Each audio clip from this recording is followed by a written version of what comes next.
नमस्कार मित्रों। साहित्य के रंग डॉक्टर रवि शर्मा मधुप के संग इस वीडियो श्रृंखला में मैं अपने प्रथम व्यंग्य संग्रह बकरी कल्चर से कुछ व्यंग्यों का पाठ इस बीच आपके साथ बांट रहा हूं। आज जो व्यंग्य मैं पेश करने जा रहा हूं उसका शीर्षक है खानदानी प्रेस वाला। पिछले कुछ समय से मैं देख रहा था कि दिल्ली की सड़कों पर दौड़ती हर तीसरी चौथी कार पर लिखा होता है प्रेस।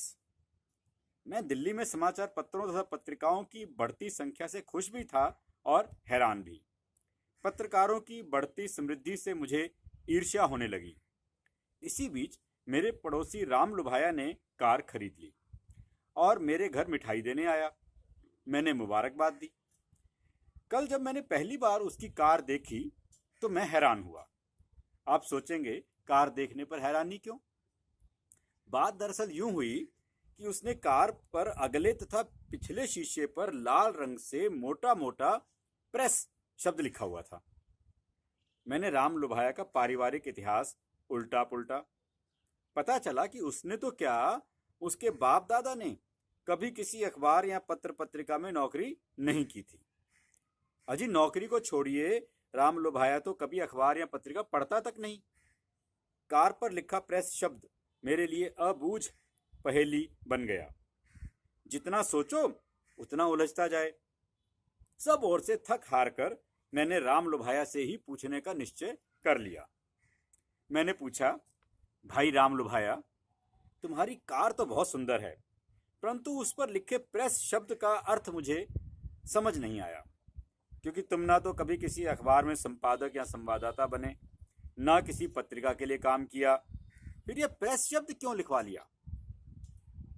राम लुभाया मुस्कुराया, जैसे कोई नेता किसी मतदाता के मूर्खतापूर्ण प्रश्न, जैसे आपने ये खादी का सफेद कुर्ता क्यों पहना है, ऐसे मूर्खतापूर्ण प्रश्न को सुनकर जैसे हमारे नेता मुस्कुराते हैं, वैसे ही राम लुभाया मुस्कुराते हुए बोला, शर्मा जी, आप तो जानते ही हैं कि एक ही शब्द के संदर्भ के अनुसार अलग अलग मतलब होते हैं।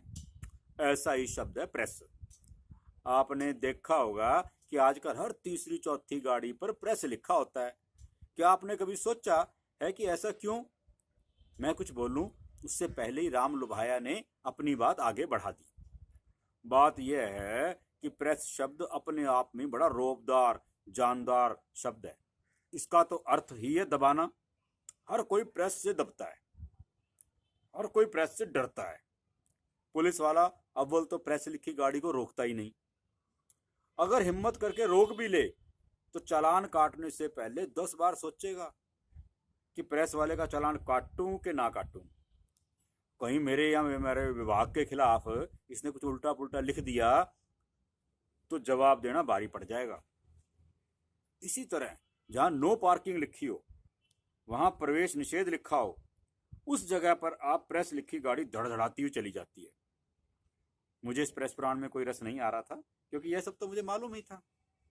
मैंने राम लुभाया की प्रेस एक्सप्रेस पर ब्रेक लगाते हुए कहा, वह सब तो ठीक है, मगर मेरा छोटा सा सवाल यह है कि जब तुम प्रेस में नौकरी ही नहीं करते हो और तुम प्रेस शब्द अपनी गाड़ी पर कैसे लिख सकते हो? राम लुभाया ध्यानस्थ हो गया, जैसे घोटाले का आरोप या सीबीआई के सवाल सुनकर हमारे पूज्य नेतागण हो जाते। कुछ क्षण बाद आंखें खोली और शांत भाव से बोला, वही तो बता रहा हूं, प्रेस शब्द के इस महत्व को समझकर ही तो मैंने अपनी गाड़ी पर इसे लिखवाया है। रही बात प्रेस में नौकरी करने की, तो तुम तो जानते ही होगे कि मैं तो खानदानी प्रेस वाला हूं। खानदानी प्रेस वाला? मैं ऐसे चौंका जैसे किसी नेता के लिए खानदानी ईमानदार विशेषण सुन लिया हो। हाँ, मेरे दादाजी लोगों के कपड़े प्रेस करते थे और मेरे पिताजी तो एक प्रिंटिंग प्रेस में नौकरी करते थे। चपरासी कहने में शायद उसे शर्म आ रही थी। और मैंने तो बकायदा अपनी प्रिंटिंग प्रेस ही खोल ली है, जिसमें स्कूल की एक वार्षिक पत्रिका भी छपती है। अब तुम्हें बताओ भाई कि मैं खानदानी प्रेस वाला होया कि नहीं होया? अब मुझे अपनी गाड़ी पर प्रेस शब्द लिखने का हक है कि ना है? राम लुभाया उत्तेजित होकर बोला, मुझे हर तीसरी चौथी गाड़ी पर प्रेस शब्द का अर्थ समझ आने लगा। फिर मैंने दोबारा अपनी बात को बल देकर कहा, मगर यह तो प्रेस का दुरुपयोग है, झूठ, धोखा और भ्रम है। राम लुभाया दार्शनिक मुद्रा में आ गया। यह सारा संसार ही झूठ, धोखा और भ्रम है। सत्यवादी धर्मराज युधिष्ठिर ने ही महाभारत युद्ध में अश्वत्थामा हतो हतः कहकर अर्ध सत्य का सहारा लिया था।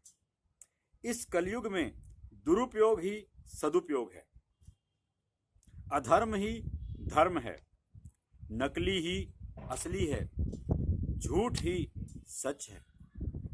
इसलिए हे सखे, तुम भी जमाने के अनुसार चलो और सुखी रहो।